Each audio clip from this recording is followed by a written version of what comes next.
इस वीडियो में आप देखोगे कैसे एक 23 साल के लड़के को 40 साल की औरत से प्यार हो जाता है और फिर उन दोनों के लाइफ में क्या होता है ये आप लोग इस वीडियो के अंदर देख पाओगे। तो चलिए जल्दी से वीडियो को शुरू करते हैं। मूवी की स्टार्टिंग होती है रफी नाम की औरत से, जिसका उसके पति के साथ 9 साल लंबे रिलेशनशिप के बाद डिवोर्स हो चुका होता है। रफी अपने साथ हुई इन सभी चीजों को अपने थेरेपिस्ट लिसा के साथ शेयर करती है और यहाँ पर रफी लिसा से कहती है उसे एक बेबी चाहिए, लेकिन लिसा उसे कहती है ये तुम्हारे लिए राइट टाइम नहीं है, अभी तुम्हें अपने आप को इन सब चीजों से बाहर निकालना चाहिए। वही दूसरी तरफ हमें एक सीन में डेविड नाम का एक लड़का दिखाई देता है जो एक पेंटर है और एक पेंटिंग बना रहा होता है। एक बार अपने दोस्त की एक पार्टी में उसकी मुलाकात रफी से होती है और जब यह पार्टी खत्म होती है तब डेविड अपने घर में रफी को याद करके बहुत खुश दिखाई देता है। वो रफी से बात करने के लिए बार बार रफी को कॉल करता है लेकिन कट कर देता है, लेकिन फिर एक बार हिम्मत करके वो उसे डेट के लिए पूछता है और रफी हाँ कर देती है। अब अगले सीन में रफी और डेविड दोनों डेट पर जाते हैं और साथ में टाइम स्पेंड करते हैं, एक दूसरे को अच्छे से जानते हैं। तभी वो दोनों एक पार्क में जाते हैं और एक दूसरे को किस करते हैं और इसी डेट के दौरान हमें पता चलता है कि डेविड की उम्र 23 साल और रफी की उम्र 39 साल है। अगले दिन फिर से रफी अपनी थेरेपिस्ट लिसा के पास जाती है और लिसा को जाकर ये सारी चीजें बताती है और कहती है मेरे साथ ये जो भी हो रहा है मैं इससे बहुत खुश हूँ और मैं अपने लाइफ को एंजॉय कर रही हूँ। फिर लिसा भी रफी से कहती है इस रिलेशनशिप को आगे बढ़ाना चाहिए, एज डिफरेंस ज्यादा मैटर नहीं करता। फिर अगले सीन में हमें डेविड की फैमिली दिखाई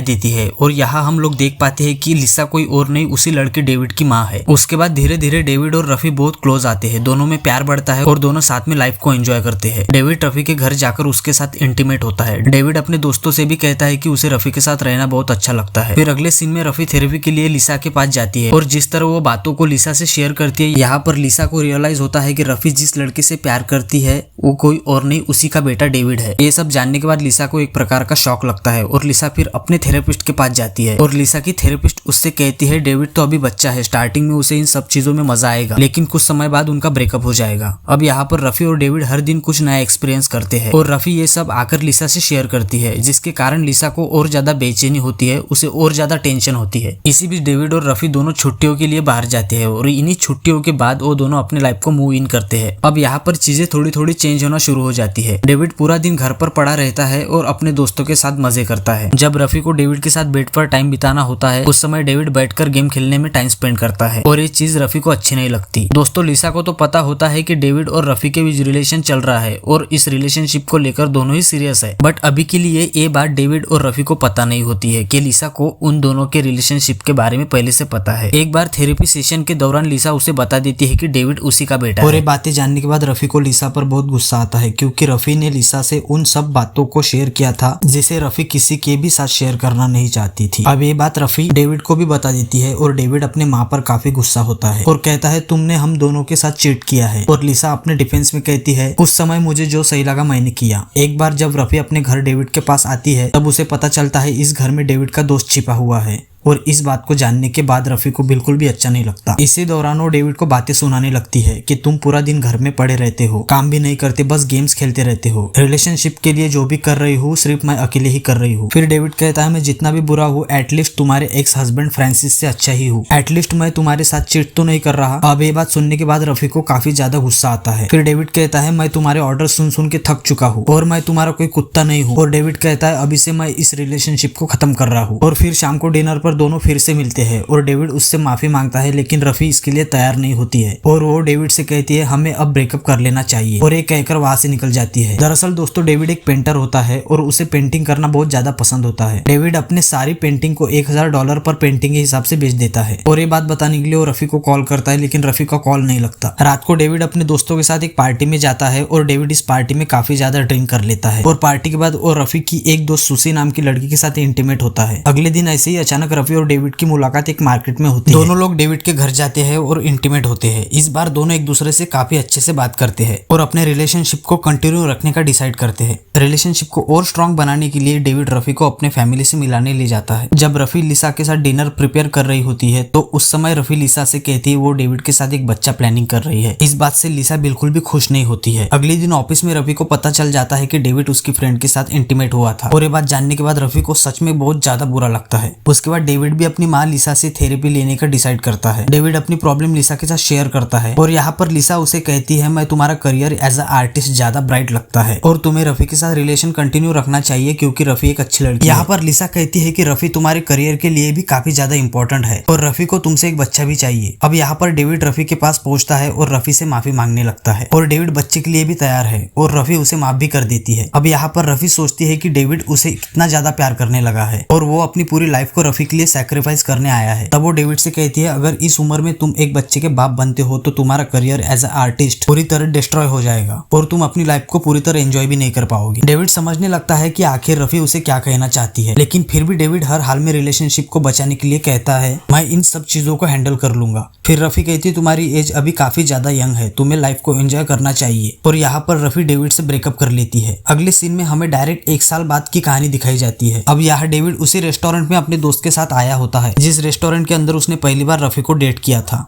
और यहाँ पर उसी रेस्टोरेंट में उसे फिर से रफी दिखाई पड़ती है और फटाक से वो उस रेस्टोरेंट से बाहर निकल जाता है और रेस्टोरेंट के विंडो पे लगे बर्फ को साफ करके और रफी को वहां से देखता है और दोनों एक दूसरे को देखकर स्माइल करते हैं। फिर डेविड वहां से चला जाता है और यहीं पर यह मूवी खत्म होती है। दोस्तों ऐसी और भी एक्सप्लेनेशन वीडियोस देखने के लिए चैनल को सब्सक्राइब करना मत भूलना और वीडियो पसंद आई हो तो लाइक कर देना। मिलते हैं अगली वीडियो में, तब तक के लिए टेक केयर।